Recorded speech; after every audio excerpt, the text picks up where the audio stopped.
Hello friends, চলে এসেছি আবার একটা নতুন ব্লগ নিয়ে গপ্পসপ্প চ্যানেলে। আজকে আমি দেখাবো তোমাদের সাথে আমার ছেলের খাবারের একটা রেসিপি, যেটা আমি সচরাচর ওকে রাতে খাইয়ে থাকি। তো চলো দেখানো যাক। ওর জন্য আমি এটা কেটে রেখেছি, একটু কুমড়ো, পেঁপে আর হচ্ছে মিষ্টি আলু। এটাকে কেটে ভালো করে ধুয়ে রেখেছি। একটু পনির গ্রেট করে রেখেছি। আর এখানে দিয়েছি হচ্ছে মটর ডাল, এটাকেও ভালো করে ধুয়ে রেখেছি। তো আমি অলওয়েজ পনিরটা ইউজ করি হচ্ছে নয় আমুল বা নয় রেড কাউ, এই যে এই প্যাকেট পনিরগুলো, এগুলোই আমি সবসময় ইউজ করে থাকি। তো এটা ভালো, অনেক দিন ঠিক চলেও।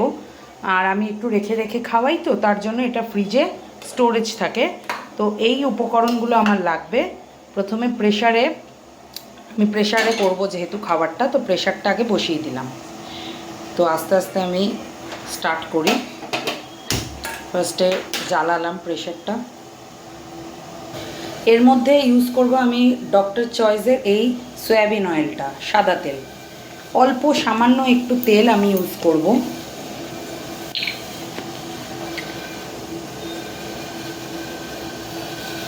সামান্য একটু তেল, সাদা তেল আমি ইউজ করছি। তো তেলটা একটু গরম হোক।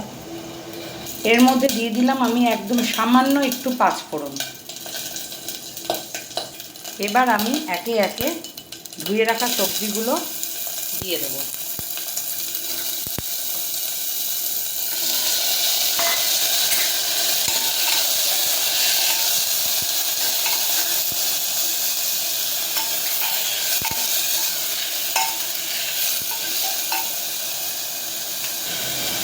একটুখানি নুন সামান্য একদম দিয়ে দিলাম, আর একটুখানি হলুদ সামান্য আমি দিয়ে দিলাম।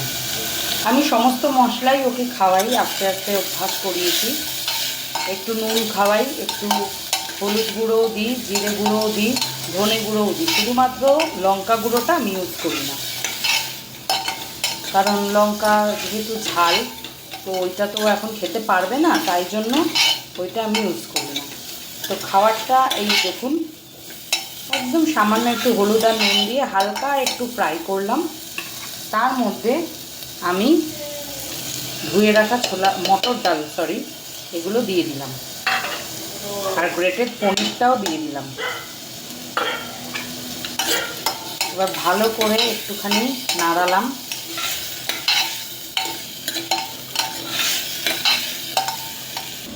এর মধ্যে এবার আমি এই ওটসটা দিয়ে দিচ্ছি, সামান্য একটু ওটস। যেহেতু ওকে আজকে ওটস খাওয়াবো, ওটসের একটা খিচুড়ির মতন, তাই জন্য ওটসটাকে ভালো করে একটু নাড়িয়ে এর মধ্যে এবার জল দিয়ে দেবো। অল্প পরিমাণে জল দিয়ে দিলাম। প্রেশারের ঢাকনাটা লাগিয়ে দিলাম। পুরো 10 মিনিট এটাকে আমি একদম লো ফ্লেমে ছেড়ে দেবো, তাহলেই রেডি হয়ে যাবে আমার ছেলের খাবার ওটসের খিচুড়ি। ওটসের খিচুড়ি আমার দেখুন রেডি। এই যে একদম গরম গরম। এতে বাচ্চাদের খেতেও সহজপাচ্য, হজমও হয় তাড়াতাড়ি, এবং পেটটাও ভর্তি থাকে। আপনারাও চাইলে আপনাদের বাচ্চাদের ট্রাই করতে পারেন এইভাবে। আপনি যে কোনো ভ্যারাইটি সবজি দিতে পারেন, সেটাতে কোনো অসুবিধা নেই। তো এই হচ্ছে আমার ছেলের রাতের ডিনার। তো আজকের মতন এখানেই শুভরাত্রি, টাটা। কাল আবার নতুন একটা কোনো ভ্লগে দেখা হবে।